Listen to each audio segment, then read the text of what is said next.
દશામાનું વિસર્જન ધાર્મિક શ્રદ્ધા અને સુવ્યવસ્થાથી સફળતાપૂર્વક પૂર્ણ કરવામાં આવ્યું. મહીસાગર જિલ્લાના સંતરામપુર નગરમાં દશામાના અંતિમ દિવસે પારંપરિક ધાર્મિક પ્રકાશથી વિસર્જન વિધિ સાંપ્રદાયમાં પૂર્ણ કરવામાં આવી. શ્રદ્ધા અને સમર્પણ ભાવ સાથે નગરવાસીઓએ વિધિવત વિસર્જન કાર્યક્રમમાં ભાગ લીધો હતો, જેમાં સૌજન્યપૂર્ણ અને નીતિગત રીતે સમગ્ર સમાપન વિધિનું આયોજન કરવામાં આવ્યું હતું. વિસર્જન પ્રસંગે ભક્તિભાવ અને સામૂહિક એકતા સ્પષ્ટપણે નોંધાઈ હતી. વિસર્જન વિધિનું કાર્ય સ્થાનિક તરવૈયાઓ દ્વારા નિયત વ્યવસાયિક પાલન સાથે સંપાદિત કરવામાં આવ્યું. નિર્ધારિત સ્થળે શ્રદ્ધાળુઓની ઉપસ્થિતિમાં નિયમિતતા અને ગૌણ સંવેદનશીલતાની વિધિ સંપન્ન થઈ. કાળજીપૂર્વક અને પરંપરાનું માન જળવાતું રહે તે દ્રષ્ટિથી સમગ્ર વિધિનું સંચાલન થયું હતું. નગરપાલિકા દ્વારા વિસર્જન પ્રસંગને અનુકૂળ પૂરતી સફાઈ, સુરક્ષા અને જરૂરી તમામ સુવિધાઓ પૂરી કરાઈ હતી.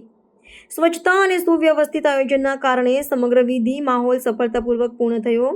નગરપાલિકાના સંયોજિત સહકાર અને વ્યવસ્થાના કારણે નગરજનોમાં સંતોષની લાગણી પ્રસરી રહી છે.